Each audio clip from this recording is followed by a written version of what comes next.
Hi, just wanted to read to you from Psalm 39 this morning. It's a cry from David for some personal help. Here's how it starts out. I'm reading in the Passion Translation. It's more of a poetic translation. Here's my life's model, the truth I live by, said David. I will guard my ways for all of my days. I'll speak only what's right, guarding what I sleep. Like a watchman guards against the attack of the enemy, I'll guard and muzzle my mouth when the wicked are around me. I will remain silent, will not grumble or speak out of my disappointment. Well, David had he was king at this time, and he had a lot of people around him, and people who were supposed to be his friends disappointed him sometimes. There was a lot of jealousy. There was a lot of backhand stabbing and with words. And so David tried to keep his cool. Let's see what happens next. But the longer I'm silent, my pain grows worse. My heart burned with a fire within me, and my thoughts eventually boiled over until they finally came rolling out of my mouth. So just trying to keep his lips zipped really didn't work, did it? So what would you have done? Would you have gone to the Lord? Well, you can dump all your problems on him. He's just, he doesn't care.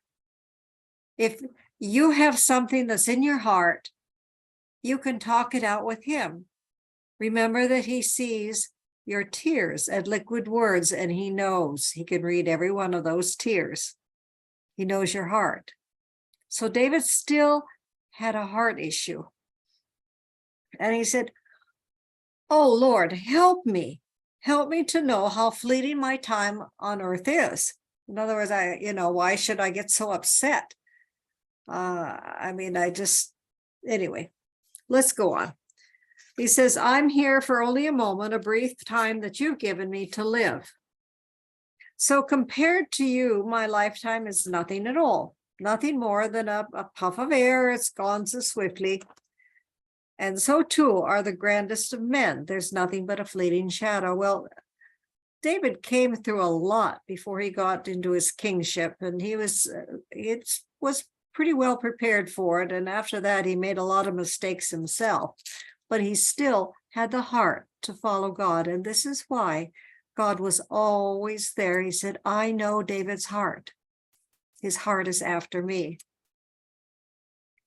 So then David goes on, and he's kind of like Solomon in his looking at things, and he's saying, vanity, vanity. Well, look, we gather, we hoard, we cling to all these things only to leave them behind to whoever, who knows who.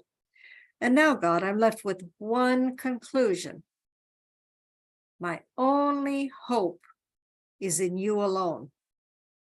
But just save me from being overpowered by my own sin. Lord, I'm left speechless, and I have no excuse. So, even though I've been doing all this complaining, I'm not going to complain any longer. So I am thankful that you have read every single one of my tears, and you know my heart. And you know that I love you, and you know that my heart pleads for you to help, because my hope is in you. He said, just don't leave me without joy and gladness that only comes from you. I thank you that even though you may not like when I fail, and David failed big time a lot of ways, but when he came to that point of repentance, God smiled over his success. So that's all for today. But let's do watch our words. Let's not cling on to the things of life so strongly.